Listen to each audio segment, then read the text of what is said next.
All right.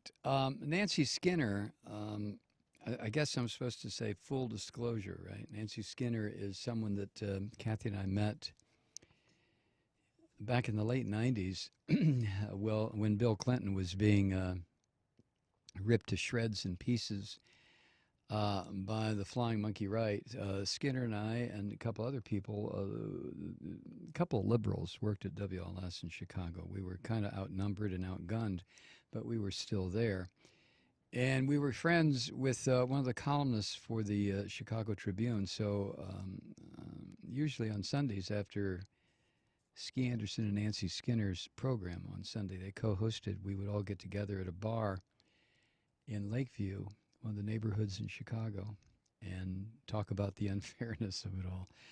But Nancy has a long career in radio. Prior to that, she was an environmental specialist before such a term was even well known. And she joins us now from somewhere in Michigan. Hi, Nancy. Have you got Nancy? There she is. Hi, Nancy. Hi, Mike. Oh, my God, we sound so old. Hey, what? We've been at this so long. When we have to go back to, we were there trying to stop the impeachment, Oh, my God, yeah.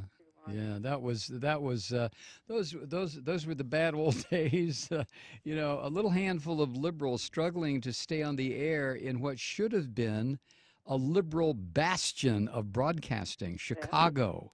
Yeah. But it was an absolute struggle. And Eric Zorn, who was the columnist for the Tribune, I remember those Sundays we would all get together after your and Ski's. Cullens. Yeah, and right. at Cullens. It was Lakeview, right? Lakeview neighborhood? Yeah. Right. And sit there and drink beer and eat fried stuff and try to figure out what the hell was happening. Well, we figured it out all right, didn't we? Yeah. Yeah. Do you remember though when he got acquitted and we all were there? Sure. With stogies and champagne, and I remember. all of us had our feet up on the console at WLS. Those were the good old days. We sound like codgers, don't we? All right. Well, listen. You were defeated by Barack Obama in the Senate race, in the Senate Democratic. When you put it that way, it doesn't sound really good. In the Democratic. I lost to POTUS. That's right. That sounds better. In the Democratic primary, you lost to the guy who became the President of the United States. I don't think that's going to happen this time in Michigan's 11th. Do you? That I'm going to lose? Right. I don't think you're going to lose. My primary is tomorrow. Yeah, I know. So it's always so wonderful to talk to dear old friends. You and Kathy are both dear old friends, and you know my whole family, and we love you. And you just kind of feel things are different this time. And this is my third rodeo, and as you know, but I feel differently. I do feel like we're going to win. I mean, it's just the tipping point is nigh, and I think tomorrow I have a good sense. Although I sent you an article, Mike. Our Democratic primary and the Republican primary. Flip a coin. Which one's crazier? Oh my God! I was reading this article. Some of these candidates on both sides are who is Dr. Anil Kumar, a urologist, also known as a penis doctor, who doesn't believe in voting, and when he does, he votes Republican. He's running in the Democratic primary. Yes, and he spent $700,000. He was winning until we see tomorrow because he spent $700,000 of his own money, but the intrigue goes on about that, so I don't know that he's going to pull. That might have been a very bad investment. Really? But, and this Roberts guy is a LaRouchian? Yeah, he's just a fringe. Forget him. He's not worth our airtime. And then there's a guy named Bobby McKenzie, who, in my Democratic primary, he's from Dearborn, Michigan originally, and he got his master's in Arabic studies at Georgetown University. He's fluent in Arabic. He goes into the CIA, one of your favorite establishments. Oh, yeah. And then he goes over, he's in the Middle East for 15 years. When I saw his LinkedIn resume, it was like a volunteer English teacher in Cairo. Okay. I get that. And then he comes back to the State Department for 5 months, you're not even vested for health insurance, and then comes here to run for Congress last November. Mm-hmm. And so his big issue is Well, we don't know because he doesn't say. Right, He says right. what basic. But you'll love this, being the Fourth Amendment, hawk you are. He Yeah. went on a local TV show here. He broke a boycott from a union endorsement he got, but they were asking about our county. Our local sheriff had gotten a hold of some homeland security technology for cell phone surveillance called Stingray technology. Yeah. There's a big controversy here, and he said it's safe and effective. This is all on my website at Skinner4FORcongress.com. Safe and effective, but we just need more local and state FISA courts to issue more warrants so that it's okay for the county to do what Homeland Security does for terrorists. And my big issue, I'm a big environmentalist. I love that he was asked about fracking at a recent forum, and he said, I agree with the Sierra Club that we just need to monitor the water, and if it's contaminated, then we should stop. And I said, what? That's like saying, That's good. I agree with the American Lung Association. You should keep smoking, monitor your lungs, and if you get cancer, quit. So it's ridiculous. And this is the Democratic primary. So Dr. Kumar gave $3,000 to Romney and $2,000 to Snyder. Neither of them have voted. They did not vote for our president. In either election, McKenzie's only voted once in 10 years. Kumar has even, just a spottier record. In what election have you ever seen two members in the Democratic Party who have never voted for their president of their, party? Only in crazy land. It's crazy. That's why Steve Dilbert of that blog that you're talking about said, he endorsed me because I'm the only sane one in the race, which is, that's kind of scary when I'm the sane one, but it's funny, but it's true. So we have in my Democratic primary, we have a Republican, we have a very conservative Democrat, and we have a progressive Democrat. It would be me. That would be you. All right. Now that we've identified some of these players, I guess, what have you been able to afford to do any polling? Is it done by independent agencies, polling agencies? What sense do you have about the primary tomorrow? It's all up in the air. It's neck and neck. It depends on which poll you look at. Yes, I've done it. In the first poll, before I ever even did anything, I got in, Mike, because I've worked on climate change for 21 years, and that's my passion. So what's exciting about this race is that the entire climate community, Michael Mann, all these scientists, Jason Box, Yale Climate Communications, all of them started to get engaged politically and tweet about my race. Think Progress did a thing about me. Netroots was here in Detroit, my backyard. So a lot of these folks said, finally, we're going to create the model for how to run and win on climate change. When you said I ran against President Obama, or he was then a state senator, I ran on climate change. He ran on health care. Right. He won, and he got health care through. When I ran in '06, Bobby Kennedy Jr., back in my hometown, did my ads. It was on climate change in the home of the auto industry. This is my third run on an issue that is, of extreme importance to the country. So, it's ironic to me. Dr. Kumar in the Free Press today, his top priority was a complete flat tax. No deductions at all for mortgage interest, Oh, and get rid of capital gains. I kid you not. And there's been such bad reporting here, like the local Detroit. No one has even picked up on this because all the excitement's been what they think is on the other side of the race, on the Republican side, where we have our incumbent is a Tea Party first-term incumbent named Carrie Benavalio, who was a reindeer farmer and Santa Claus impersonator professionally. I kid you not a hobby. and then he ran for Congress.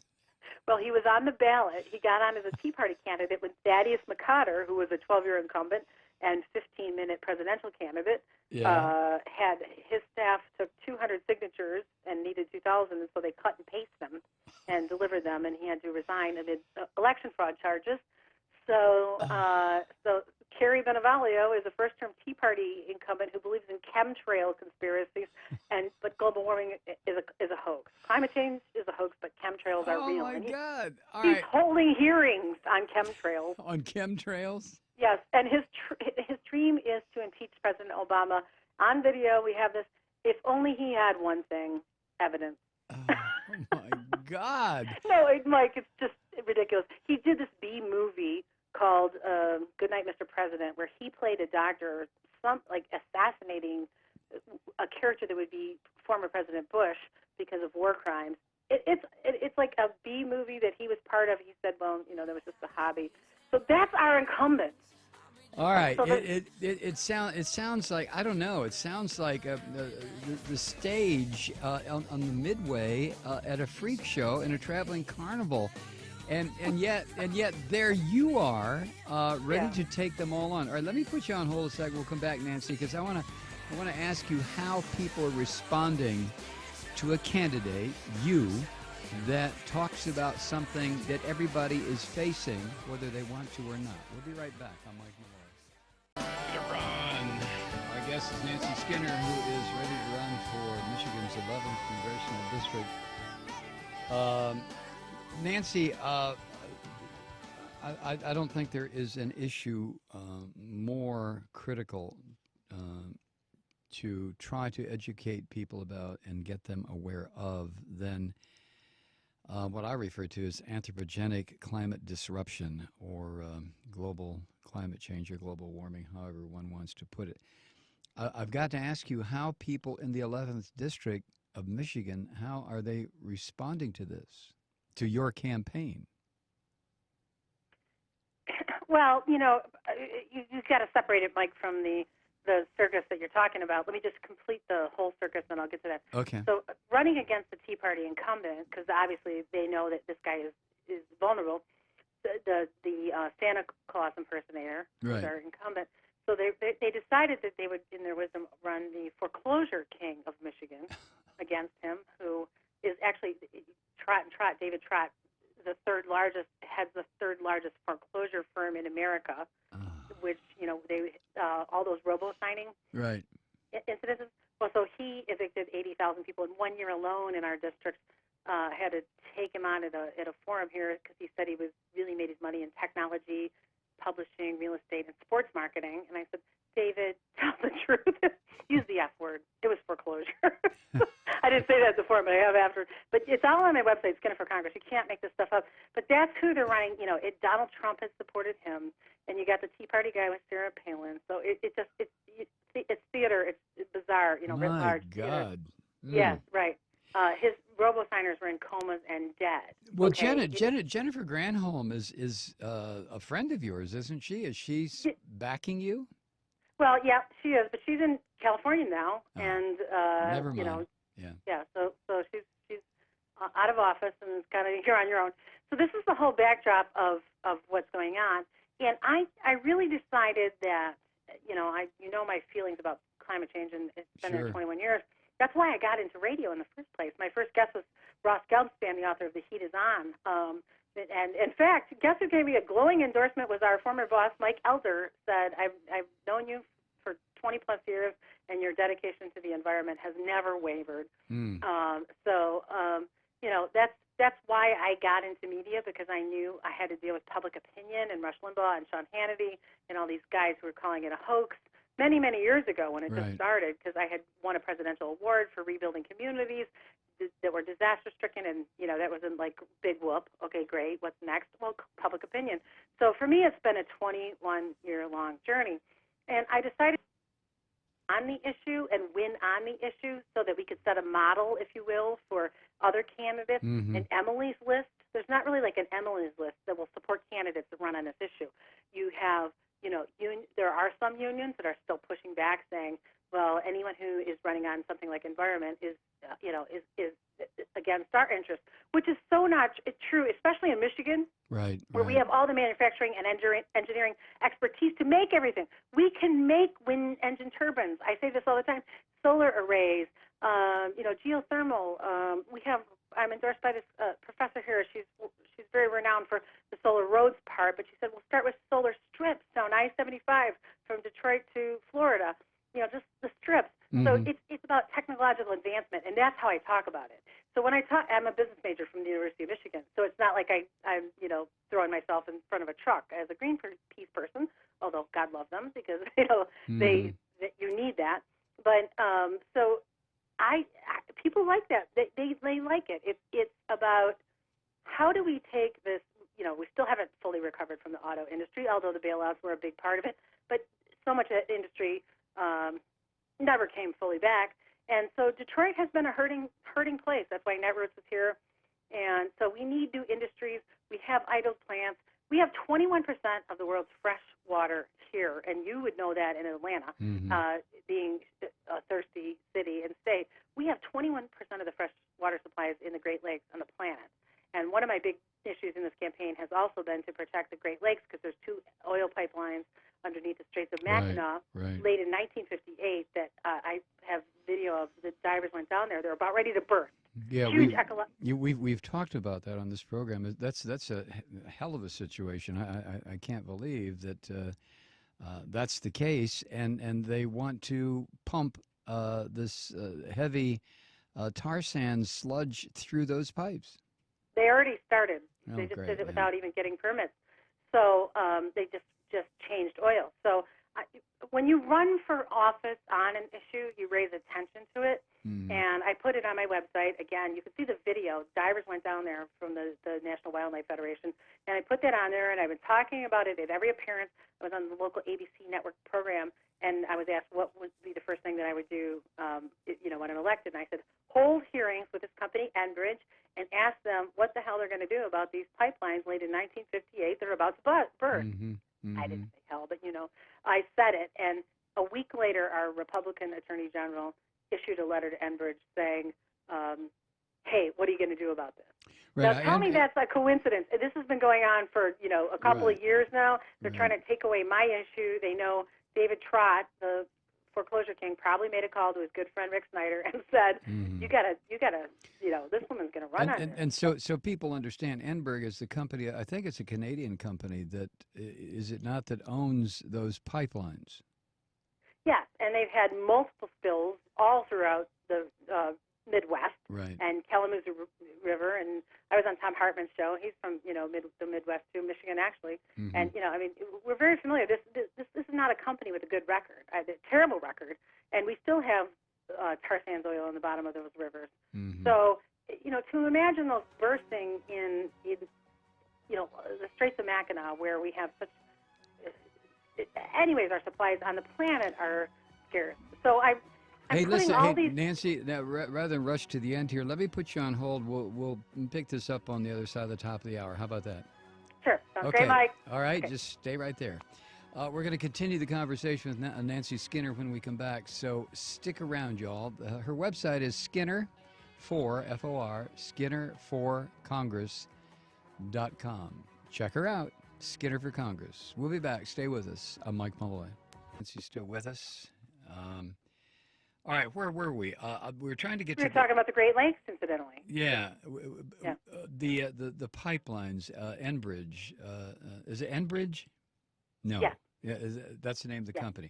Yeah. That now owns these rotting, corroding, rusting pipes that'll be carrying tar sands oil through the Straits of Mackinac. When that story first came out, I told stories about when I first went over the Straits of Mackinac Bridge, which at the time I think it was the longest single-span bridge on Earth, longest some sort of bridge, and it was just phenomenal to go across that bridge and into southern Ontario.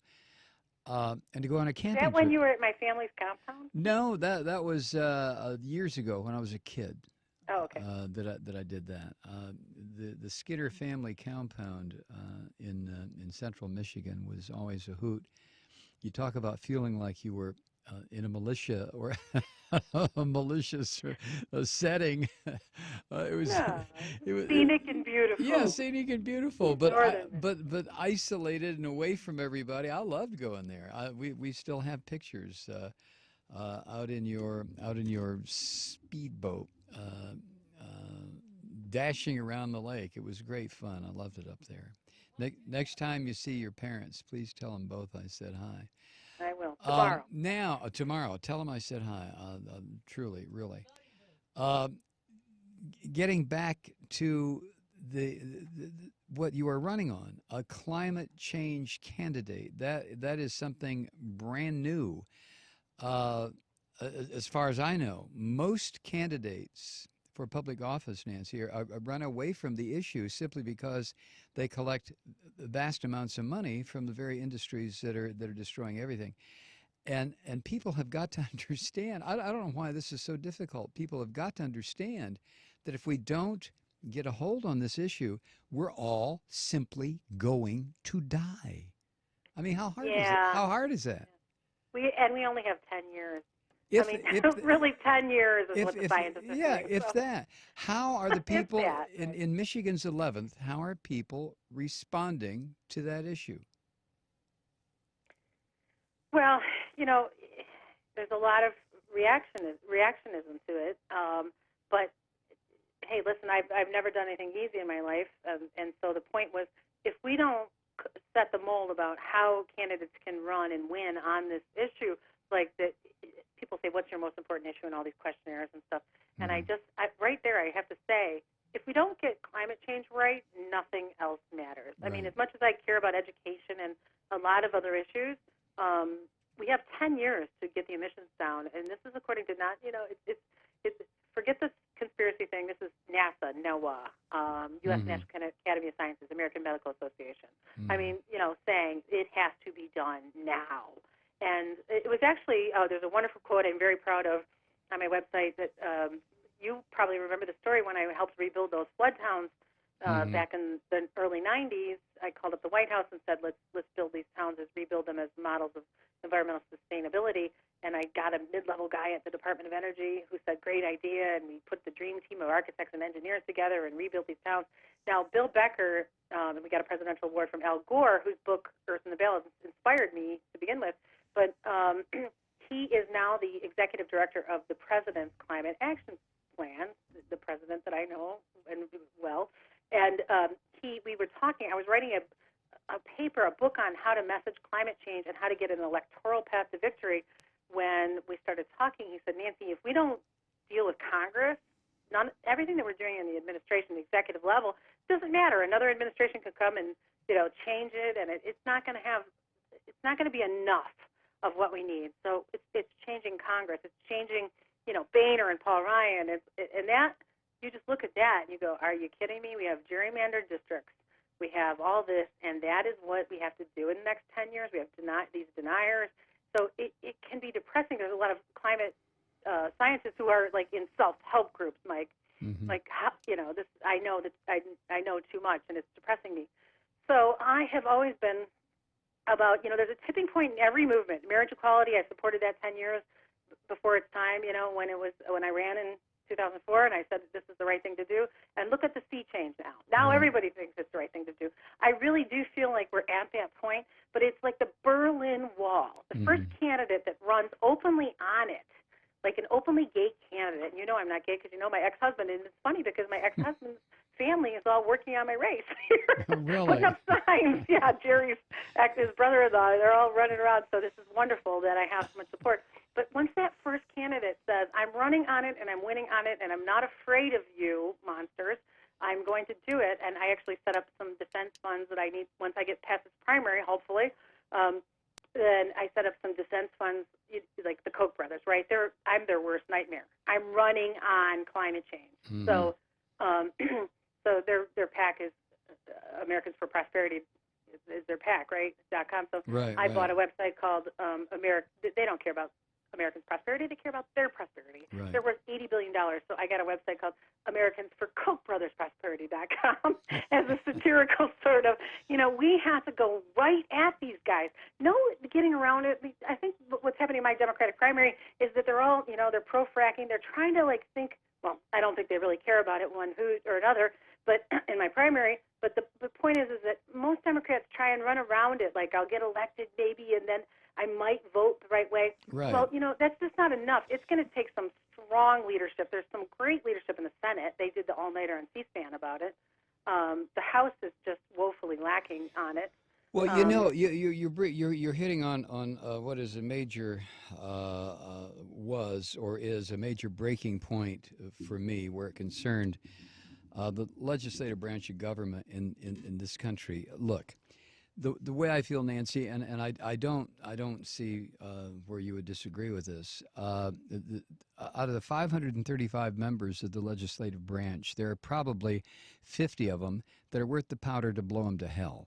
The other 400, or the other the other I miss 500. you, Mike. Well, no, the other You're so colorful. 500, the other 500 are worse than useless. If they were just useless, okay, but they're not. They're worse than useless because Right. the level of wealth in the legislative branch now, something like 60, 70, 80% of these guys are millionaires. First of all, secondly, they're owned outright by their corporate masters. These people do not go to Congress and represent their district. They go to Congress and represent the people who provided them the money, which is corporate America. And frankly, I just reached a point, I guess, about 2 years ago where I said, I can't take this anymore. I am not going to pretend that I live in a country where representative government is a real thing, that it really represents the interests of the people. Why keep on deluding myself? So, which brings me to this. People are going to want to know what makes you different from these other candidates. You've seen this happen so many times. I've seen Barack Obama do it. They stand on certain issues. Once they get elected, those issues go straight to hell. They couldn't care less. They start working. Now, granted, the President of the United States has much more responsibility than these 535 members of the legislative branch. But the members of Congress who do get elected, and they get elected on their lies and deception, they get in there and then they go to work for as Molly Ivan said, you got to dance with the people who brung you. Let me put you on hold because I'd like you to answer that. Why should people believe you? All right, let me put you on hold. We'll take a break. We'll come right back. Go to Skinner4, F-O-R, Congress.com and check out the woman I'm talking to. We'll be right back. Nancy, why should people believe that you are going to stay true to what you say? Now, that would not be my question because I know you, but for people who don't know you. Well, I think, Mike, and this goes back to why we both got into media. I think you got to look at the person. What's their backstory? Why are they doing what it is they're doing? And if you go on my website, there's an 18-page bio, for God's sakes. It's a made-for-TV movie. I've been solely dedicated to this is like my life's mission, is trying to figure out how we transition to renewable energy. And I've tried every platform possible, actually rebuilding communities, and got a presidential award. And then I helped start the cap and trade model in Chicago Climate Exchange, and when Republicans were sane about the whole concept of market-based mechanisms. And then it was the media. That's why I got into media, because we needed to conquer that. So it's like 18 years of doing this. The video, if you have any doubt, I created a video for this campaign. It's on my website. It's called 11-11-11 campaign, asking simply for $11 for the 11th district for one candidate who will lead on climate change. And if you look at, so this is Michael Mann, and all the top scientists have been tweeting about my race. Michael Mann, Jason Box, who was on Bill Maher, and he did Chasing Ice and Greenland Melting, and Gavin Schmidt and Yale Climate Communications. They're all tweeting and focused on finally that we need. They understand that it's going to take. They have urgent calls for action. What is that? That means electing members to Congress who are going to pass legislation, carbon legislation specifically, that is going to have enough popular support to pass. And U of M has just put out a study that's there is. It's a revenue-neutral carbon tax. We're at 56% already. That's Republicans, Democrats, and Independents. And that means you tax the oil companies, and that revenue all goes back to the consumers. Taxpayers. If you put in money for renewable research and funding for renewables, it could shoot up to 60. So it's not that the public opinion isn't there. It's not that people are that stupid. They want to see it happen. I've been at it. Here's the problem. The media, by God, and we've faced this for the longest time, it's enough that we had Citizens United in every development since then. But in my race, the coverage of my race is ridiculous. This race, MI11, is listed in roll call's top 10 most vulnerable seats in the country. We were on Flip a District in that contest. And, just in every roll call, everybody knows this is one of the most, when you have a reindeer Santa Claus impersonator. In an R+4 district, which Mike, when I ran in 2006, it was a lot redder than it is now. So this is very much in play. And the coverage of this race, the Detroit Free Press, I led into them. I was on a program at 6:15 earlier this morning with a friend who's a radio host who's actually on the other side of the aisle, but respects me, and couldn't believe the coverage of this race because here's a congression. It's in their backyard, and they wrote 4 words about me and this race, and it was, "She's running from the left." Period. That's it. Oh, God. I have a presidential award. I've run against the president. I have, I'm written in a book about eco-pioneers. All this stuff in my background. My bio is 18 pages of accolades and accomplishments. I have, this Indian urologist doctor who's given to Republicans and for flat tax. They don't even mention that seems a little absurd to be, on a C4 platform. I mean, and the guy who just shows up, Bobby McKenzie, running, because they all know it's vulnerable. He's been gone. He black helicopters in to run for office. Sorry, but that's what they used to say. It was called carpetbagging. Now it's impolite to say that, right? So the only thing that has been written about the whole Democratic primary, it's not just me, but they got more ink than me. I'm running from the left. That's it. That's the other aspect of the electoral system, Nancy, that just turns my stomach is the lack of coverage, the lack of promotion of candidates who really are trying to work to do what elected officials are supposed to do, and that is first and foremost to do those things that are necessary to keep the society running. Let me just jump in here. We're flat out of time, but here's what I'd ask you to do. I'm going to be watching the polls close tomorrow at 7:00 in Michigan? 8:00. And if anyone does want to call, they or help out, if you send an email to outreach@skinnerforcongress.com, we will send you 100 phone numbers of people in my district to call and get on the phone. Outreach at skinnerforcongress.com. And you can get on the phone and you can say, have you voted? Have you voted for Nancy Skinner? And I reached out to people by robocalls, Mike, and mailers and I went around the media and I did it. That's just about what you have to do. All right, Nancy, Yep. I got to end it there, but I'm going to be watching that race, and I hope you and I can talk tomorrow night with some good news, okay? Sounds great, Mike. I love you guys. I'm glad you're still fighting a good fight. Take care. Okay. I'll talk to you later, Nancy. Thanks, Mike. Bye. Nancy Skinner, go to her campaign website, skinnerforcongress.com, please. We'll be back after the break. I'm Mike Malloy.